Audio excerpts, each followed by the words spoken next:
Libra rising. Let's get into your Aries super full moon reading. Ishali diala madoi set it anima ot ofiala. Ishali mot ot inima it inia. Hello and welcome. My name's Chloe. I work with card divination, astrology, and as you just heard, and as you saw, I channel multi-dimensional energies through my body, both in the form of physical and vocal light language. All of this brings in healing, attunement, and activation codes to the messages that come through in these readings. Ooh, ooh, ooh, ooh, ooh, ooh, inima, it ufala dianima, inima. Right, so this is your reading for the Aries super full moon. Ooh, opposite your sign, Libra. How you doing after that eclipse? If you haven't checked out the oracle reading or the collective reading for that eclipse series, I do recommend it. That was some very powerful stuff that we're all going through with that eclipse cycle. Now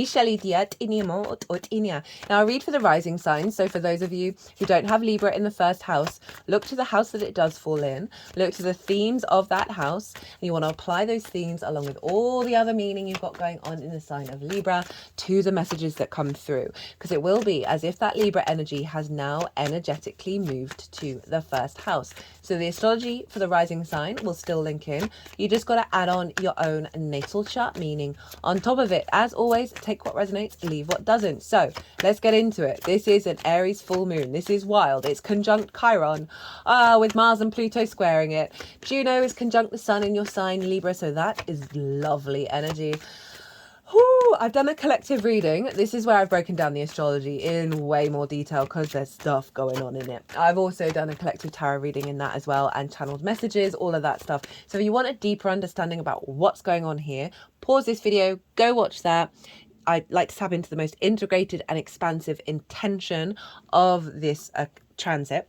And even though it's a full moon that does mark a completion, it does mark an ending, we still get a download that we then work with over the next 6 months. So getting to know what the intention is, you can then apply it to any area of your life, the good, the bad, the ugly, the beautiful. And so then this tarot then relates to the Libra energy on top of that.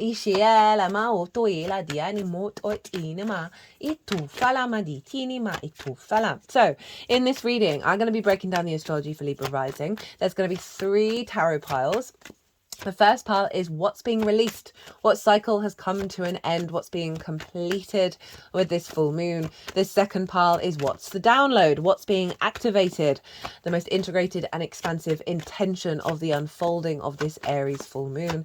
And then we're going to get 2 bonus cards to how to work with that energy, how to amplify it. Because that's the great joy about knowing astrology, because then you can work with that energy and amplify it. We'll also get a couple of cards from another deck as well when I've finished pulling all of the tarot. So, okay, Libra, hi Libra, how you doing? South node still in your sign. This isn't an eclipse because the South node and the North node are the earlier degrees of Aries and Libra, and this moon is happening at 24 degrees, and as I said, it's conjunct Chiron. So this is happening in your 7th house, the house of the other, right? This is about one-on-one intimate relationships, right?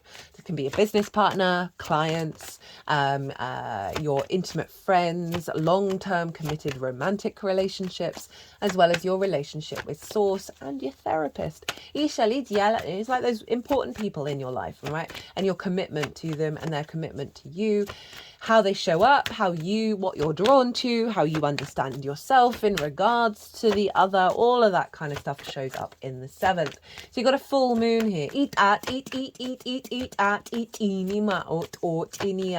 it's conjunct Chiron, the master teacher, the wounded healer, right? So big archetypal wounds are being cleared out in this transit, right? Of coming to an end, of things that have blocked your capacity to engage with intimacy and commitment with the other, or have blocked energies that have blocked the other in your life to be able to do so with you. Juno is conjunct the sun over in your sign Libra. Juno marks commitment, right? Your ride or die, what core principles are really important to you, and it's in the house of self. right? Your Libra energy, how you embody yourself through your sun or your moon, all depends if you've got a day or a night chart, which luminary is the one providing wisdom to your ascendant, who is your navigator through the cosmic waters. The Libra energy is the lens in which you move through the world, right? Your body, your character, your sense of self, and often how other people see you. Now, it's really important, that's far too many cards, really important to be in balance with the other, to not be distorted or codependent, to not reject it. Also, and what I really like about this Juno conjunct the sun in your first house is that Libra energy is bringing in a higher equilibrium and balance, right? A real deepening of connection and commitment to your sense of self when it comes to being independent with another person. When working together with the other. So this moon is making sure that this formation is facilitating a unification of the self and the other, basically, without you losing yourself in the process. Now, Mars, the ruler of this moon, is over in the sign of Cancer, squaring both the sun and the moon, and opposite Pluto over in Capricorn in your 4th house. This is called a grand cardinal cross. All the cardinal signs are being activated in this energy. So they are all building to create a stronger foundation of your motivation and drive and your power around your interactions with self and the other, and bringing that into a stronger alignment where neither party is being distorted and there's an element of co-creation. Now, Mars is up in your 10th house of your career and your life purpose.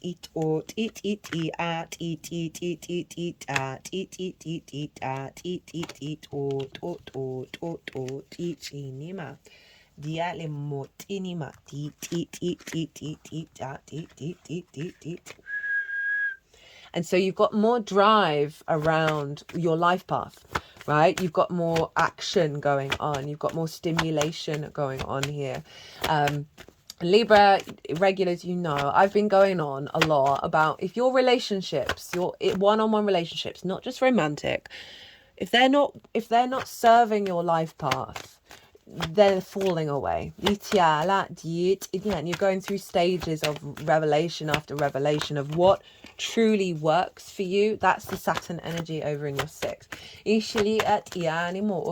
Now, Pluto is in your 4th house of your roots and your foundations, your ancestors, both blood and soul lineage, your parental figures, the roof over your head, the things that you do in private. And so it's the last time this is going to happen. If you haven't caught the Pluto in Capricorn transit series, I do recommend it, particularly if for the Libra risings out there,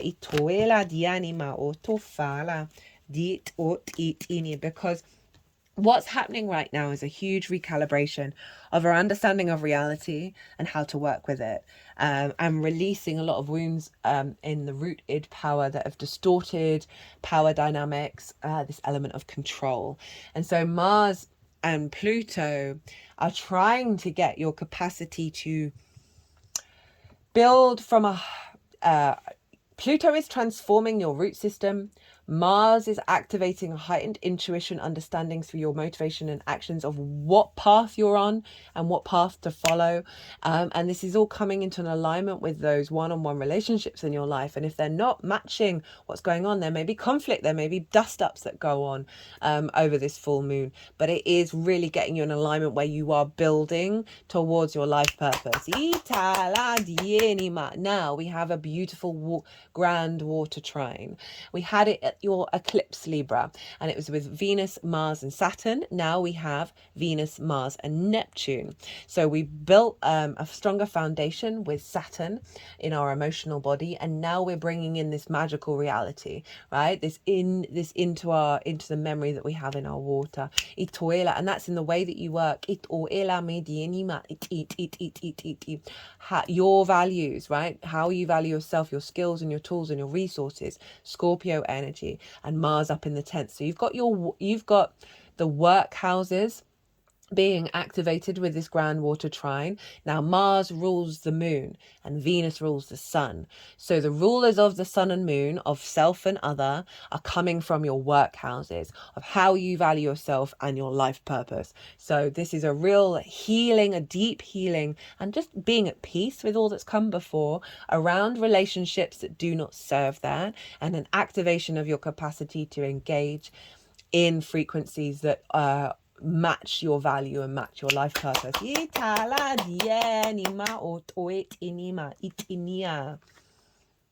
Okay, so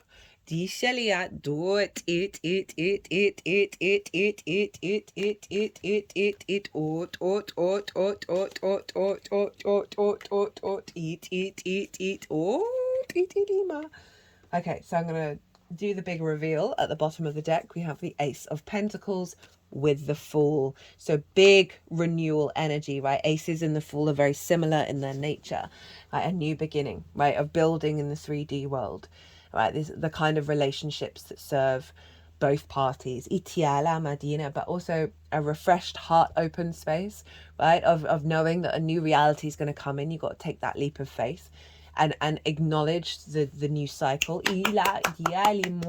Now, what's being released? What's being completed? What's being closed out in this moon? We have Seven of Pentacles, the Devil card, hello Capricorn, the Hanged Man, hello Neptune. Now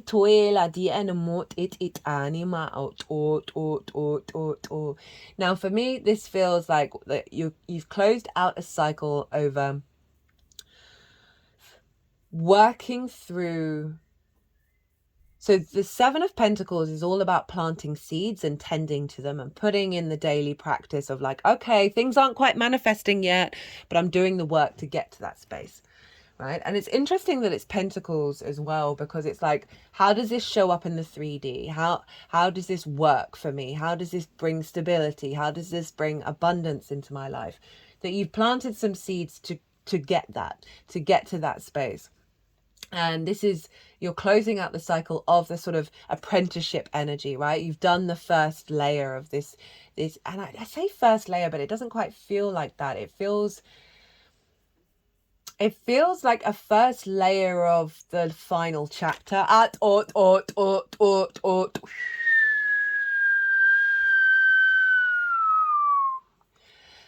Because then we've got the Devil, which is Capricorn, and this is your roots and your foundations. As I said, like that's where Pluto is at the moment.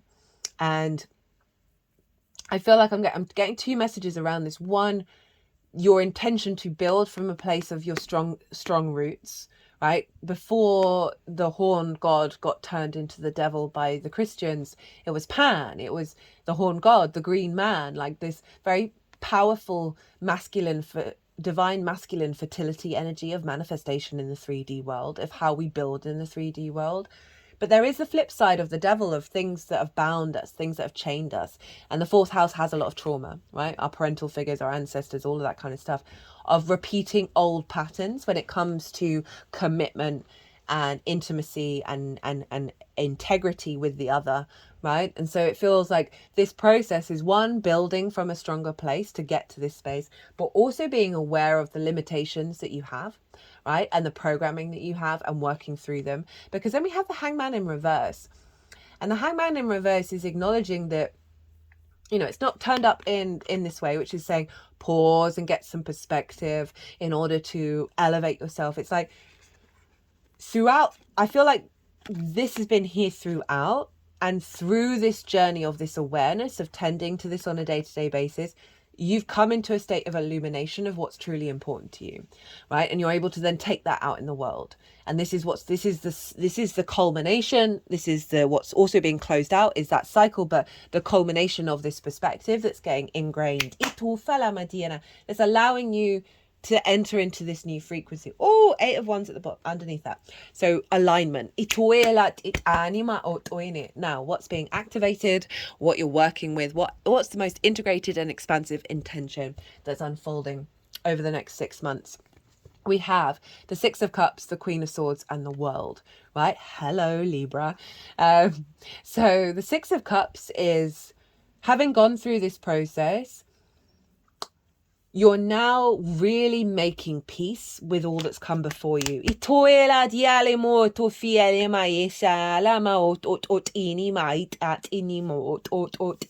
It's the biggest house in tarot. So there's a real element of safety and security that's coming into your vessel in regards to how you engage with the other, right? You're no longer... like, it follows the 5 of Cups, which is about grief, of not having the flow, the joy, the fun, right? The connection, the communion. And this is seeing that the flowers have grown out of that grief, that actually new life is blossoming, a new frequency is coming in. This can be about past life energy. This can be about connections coming in that are soul family. But overall, the overall message I'm getting with this is you just remember all that water that I talked about in the way that you work, you making peace with a lot of things that is actually creating more abundance in your life, right? It's you've done the work, and now there isn't an energetic emotional entanglement. The grief card can feel very dense and very entangled, and this feels very free and very light and very carefree. So there's something around the emotional body, as I said, with that grand water trine, releasing with that Chiron energy, the wounds, and a recommitment to self, which means you're not being weighed down by the density of the emotional body when it comes to the other.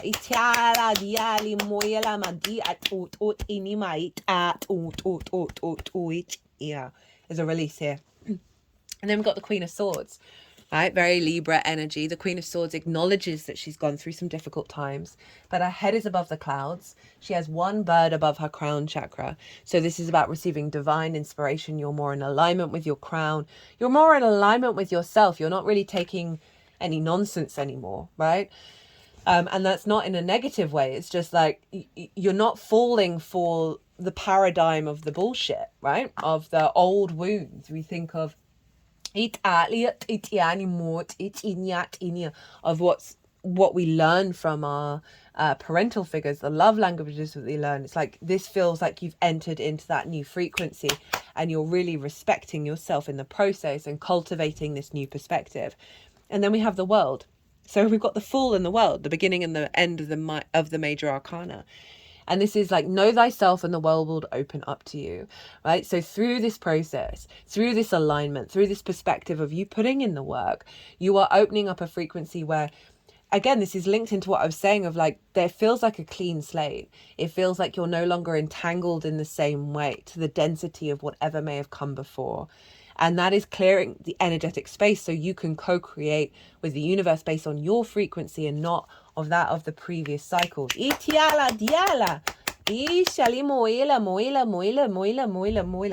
just feels like a level of maturity, a level of expansion, and a level of commitment as well.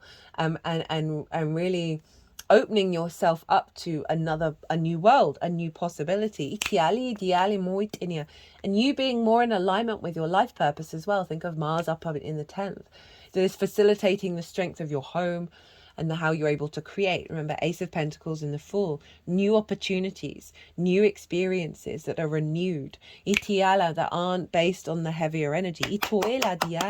How to work with this energy. 4 of Pentacles, 3 of Wands.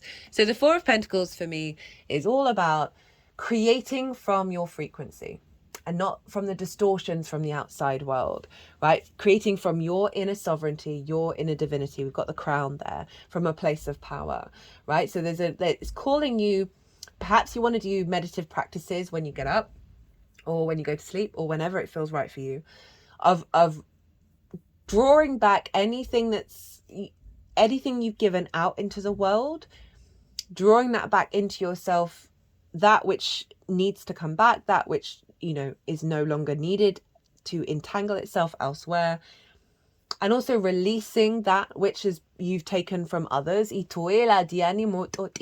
no longer serves your most integrated and expansive creation energy. Maybe doing practices like that, particularly in water as well, can really help heal and cleanse things.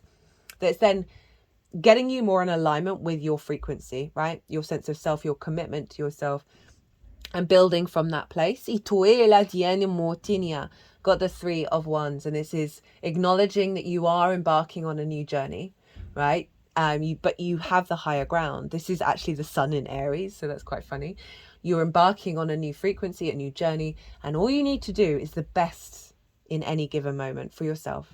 Do the best that you can, right? It's not about worrying and planning or thinking about the past or worrying about the future. It's very confidently embarking on that new journey, and really being very open, but strong in your power. I think I like that 4 of Pentacles was first, because it's like you got to get your energy frequency right with yourself and then operate from that place, and it's not, you're no longer being distorted, and not worry about how it's going to turn out and what are the consequences, right? As long as you're doing the best for yourself with integrity. So we have 3 cards show up. They wanted to go in this order: karma, domino effect, right? So working through a lot of karmic cycles. I'm not surprised with that one. Power, understanding reality. That has helped you get to a place where you understand your own power, which is bringing in harmony, bridges, and joy. So this bridge into a new Fool-orientated, heart-orientated space around how you engage with the other that isn't densely linked into the old dynamics that do not serve anymore. Well, Libra, I hope you enjoyed this reading. I hope it resonated. If it did, don't forget to hit that like button. As always, an honor and a privilege to read for you. There is an offer on at the moment for the whole of Libra season, so going up till the 22nd of October. If you book a reading through my website, all the details are in the description box and on the community page, you will get double the amount of time for the reading that you book. And the reading doesn't have to happen in that time frame up to the 22nd of October, because there's a calendar, so you can book really far in advance and still get double the amount of time. Other than that, Libra, be good to yourselves, be good to those around you, safe travels, and be well until we meet again.